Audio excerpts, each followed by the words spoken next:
आज तक कभी भी किसी भी मेरे वीडियो को इतना प्यार नहीं मिला तुम ऑडियंस से कि मैं कभी उसका पार्ट 2 ला सकूं। बट एक ऐसा वीडियो था जो कि तुम्हें इतना पसंद आया कि उसके पार्ट 2 के लिए तुम लोगों ने मेरे हर वीडियो पे उसका कमेंट भर दिया है। तो फाइनली तुम्हारे इतने सारे कमेंट्स के बाद I am organizing art competition part 2।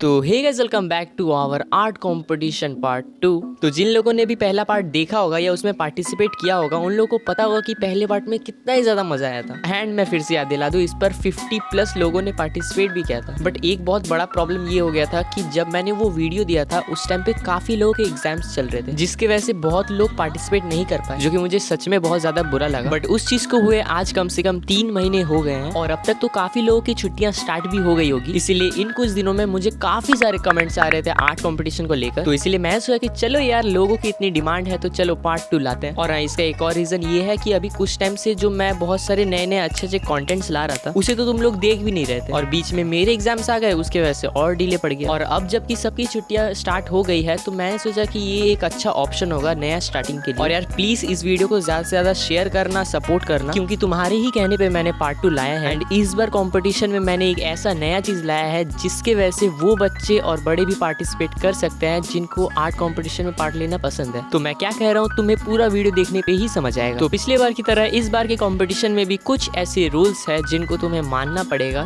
तभी तुम इस कंपटीशन में पार्टिसिपेट कर पाओगे। तो ये रूल्स कुछ 4 प्रकार के हैं, जिसमें कि पहला रूल है कि तुम्हें सिर्फ स्केचिंग ही करना होगा, क्योंकि पिछले वाले पार्ट में हम लोगों ने सिर्फ कलरिंग रखा था और काफी लोगों का ये डिमांड था कि स्केचिंग भी लाना चाहिए। तो मैंने सोचा कि यार चलो इस बार सिर्फ स्केचिंग का ही रखते हैं। तो अगर स्केचिंग का कहूँ तो तुम इसमें चाहो तो पेंसिल, ग्रेफाइट या तुम मार्कर का भी यूज कर सकते हो, मतलब ब्लैक मार्कर्स, और उसके ऊपर अलग अलग जैसे वाइटनर, जेल पेन, वो सब का भी यूज कर सकते हो। सेकंड रूल है कि तुम्हें जो फोटो है वो ओनली स्ट्रेट ही क्लिक करना होगा। ये मैंने तुम्हें पहले बार में भी बताया था कि तुम्हें जैसे तैसे क्लिक करके नहीं देना है, तुम्हें बिल्कुल स्ट्रेट फोटो क्लिक करना होगा। और इसी के साथ आता है अपना तीसरा रूल, जो कि है नो फिल्टर। मतलब काफी लोग ऐसे होते हैं जो कि अपने आर्टवर्क में फिल्टर लगा देते हैं, जिसके वजह से वो थोड़ा ज्यादा इनहेंस हो जाता है। तो इस बार तुम्हें तो एकदम स्ट्रेट फोटो क्लिक करना ही है, बट उसके बैकग्राउंड में भी कुछ थोड़ा सा ऐसा होना चाहिए जिससे कि मुझे पता चले कि इस पर कोई भी फिल्टर नहीं लगा। इसके बाद आता है चौथा रूल, जिसमें कि तुम्हें अपने सारे डिटेल्स को भी सेंड करना होगा। डिटेल्स में तुम्हें लिखना है जैसे अपना नेम, एज, मटेरियल्स, तुम्हारा कौन सा सोशल मीडिया अकाउंट है, जैसे यूट्यूब का हो गया या फिर इंस्टा का हो गया, उनका नाम और अपने ग्रुप का नाम। तो ये ग्रुप वाला चीज नया है जो कि मैंने इसी बार ऐड किया है और इसके बारे में तुम्हें आगे पता चलेगा। तो ये तो बात थी रूल्स की कि कैसे तुम्हें अपना आर्टवर्क मुझे भेजना है,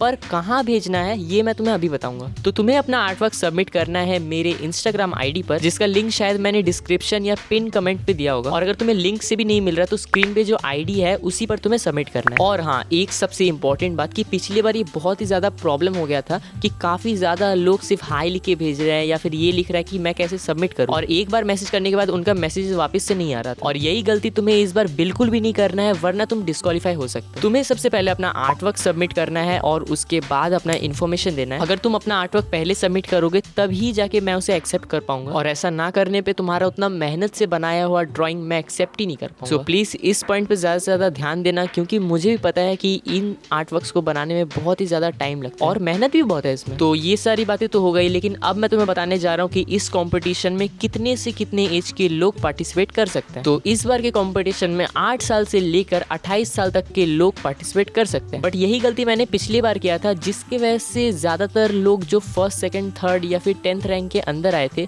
वो सब बड़े बड़े थे, जिसकी वजह से जो बच्चे थे और जिन्होंने अपने एज के हिसाब से काफी अच्छा आर्टवर्क बनाया था वो लोग 10th पोजीशन के अंदर आ ही नहीं पाए, जो कि तुम्ही लोग के कहने पे मुझे बाद में रियलाइज हुआ और मुझे लगा कि मैंने ये बहुत गलत किया था। बट इस बार ऐसा बिल्कुल भी नहीं है, क्योंकि मैंने हर एक एज के लोगों के लिए एक अलग ग्रुप बनाया है। ये ग्रुप 4 तरह के हैं, जिसमें कि पहला है ग्रुप ए, जिसमें कि 8 साल से लेके 12 साल के लोग तक पार्टिसिपेट कर सकते हैं। उसके बाद आता है ग्रुप बी, जिसमें कि 13 साल से लेके 17 साल के लोग तक पार्टिसिपेट करेंगे। इसके बाद है ग्रुप सी, जिसमें कि 18 से लेके 22 साल तक के लोग पार्टिसिपेट करेंगे। और लास्ट में ग्रुप डी, जिसमें कि 23 साल से लेके 28 साल के लोग रहेंगे। और तुम्हें याद ही होगा कि स्टार्टिंग में जो मैंने डिटेल्स में बताया था ग्रुप के बारे में, तो वो यही है। डिटेल्स में तुम्हें अपने एज के साथ अपने ग्रुप का भी मेंशन करना है कि तुम कौन से ग्रुप में से आते हो। जैसे अगर तुम 8 साल के हो या फिर तुम 12 साल के हो तो तुम ग्रुप ए लिखोगे, या फिर उनके अंदर हो तो तुम लोग भी ग्रुप ए ही लिखोगे। एंड इसी तरह से बाकी ग्रुप्स में भी होगा। तो रूल्स हो गया है, कहाँ पर भेजना है वो भी हो गया है, और ग्रुप के बारे में भी मैंने तुम्हें बता दिया। बट बनाना क्या है ये तो पता ही नहीं है। तो थोड़ा रुको मैं बताता हूँ। तो जैसे कि मैंने सभी अलग अलग एज के लोगों को अलग अलग ग्रुप में बांट दिया है, तो इसकी वजह से जो ड्राइंग है या फिर कह सकते हो जो रेफरेंस है वो भी चारों ग्रुप्स में अलग अलग ही होगा। अब तुम्हें लग रहा होगा कि ऐसा क्यों, तो इसका रीजन ये है कि जो रेफरेंस मैं ग्रुप डी वाले लोगों को दूंगा वो तो थोड़ा ज्यादा हार्ड होगा, जिसकी वजह से ग्रुप ए वाले लोग अच्छे से बना नहीं पाएंगे, इसीलिए सभी ग्रुप्स के रेफरेंसेस अलग अलग होंगे। तो यहाँ पर मैं अभी सभी ग्रुप्स के रेफरेंसेस को बताने वाला हूँ,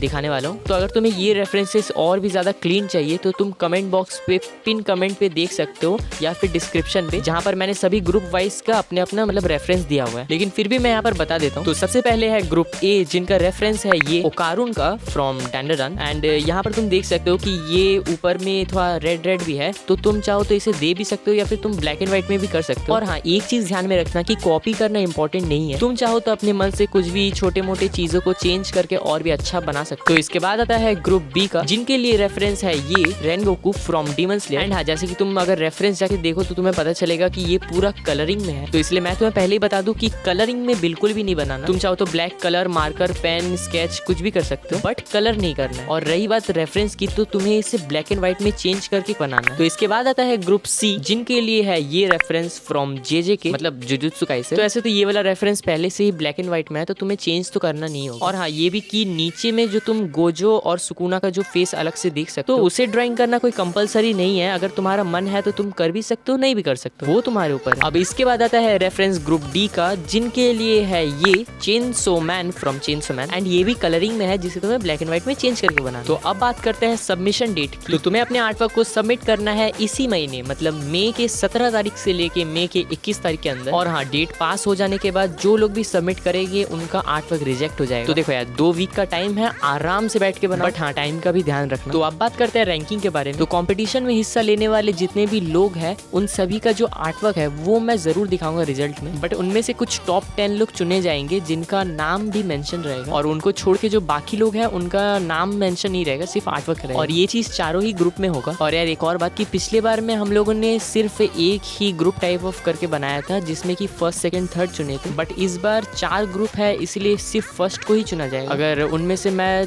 तीनों को ही चुन लूँ तो बहुत ज्यादा हो जाएगा। पर हाँ, ये मत सोचना कि तुम्हारा नाम तो आएगा ही नहीं, क्योंकि जिन लोगों का भी आर्टवर्क मुझे थोड़ा ज्यादा यूनिक लगेगा या फिर थोड़ा ज्यादा अच्छा लगेगा, तो हो पाए तो मैं बाद में उसमें नाम बता दूं, मतलब ये किसने बनाया है या फिर किस ग्रुप से है। और हाँ, एक और बात की, पहले बार हम लोगों ने वोटिंग किया था कि कौन फर्स्ट होगा कौन सेकंड होगा, लेकिन इस बार कोई भी वोटिंग नहीं होगा। इस बार चारों ही ग्रुप में जो फर्स्ट होंगे उसे मैं ही चुनूंगा, और साथ में टॉप 10 को भी। तो अब जाके सारी चीजें मैंने अच्छे से डिटेल में बता दिया है, सिर्फ रह गया प्राइस। तो प्राइस को लेकर जो मैंने तुम्हें पहले वाले कॉम्पिटिशन में कहा था वही मैं अभी कह रहा हूँ कि इन कॉम्पिटिशन्स में मैं कुछ दे नहीं पाऊंगा। पर हाँ, जो लोग भी होंगे उनका नाम मैं शाउट आउट करूंगा, और साथ में अपने इंस्टा पे स्टोरी भी लगाऊंगा, और अगर वो चाहे तो कभी मेरे साथ कोलैब भी कर सकते हैं। एंड यार एक और बात कि ये कंपटीशन बस मैं ऐसे फन के लिए बना रहा हूँ, क्योंकि ऐसे ड्राइंग कॉम्पिटिशन्स में तुम्हें ऐसे सीखने को भी बहुत कुछ मिलेगा और साथ में मजा भी बहुत आता है। तो इसे तुम ज्यादा सीरियसली लेके मत बनाना, मजे में बनाना। एंड ये वीडियो भी खत्म, और जाओ जल्दी से बनाना स्टार्ट करो। और हाँ, जाने से पहले सबसे इंपॉर्टेंट बात, लाइक शेयर एंड सब्सक्राइब जरूर करना, और ये वीडियो मेनली अपने उन दोस्तों को भी भेजना जिनको ड्राइंग बनाने का बहुत मन होता है, बहुत शौक है, लेकिन वो बना नहीं पा रहे, जिनसे उनको भी मोटिवेशन भी मिलेगा और साथ में वो सीखेंगे। तो इसी के साथ आज का वीडियो खत्म होता है, मिलते हैं अपने नेक्स्ट वीडियो में, तब तक के लिए थैंक्स वॉचिंग, बाय।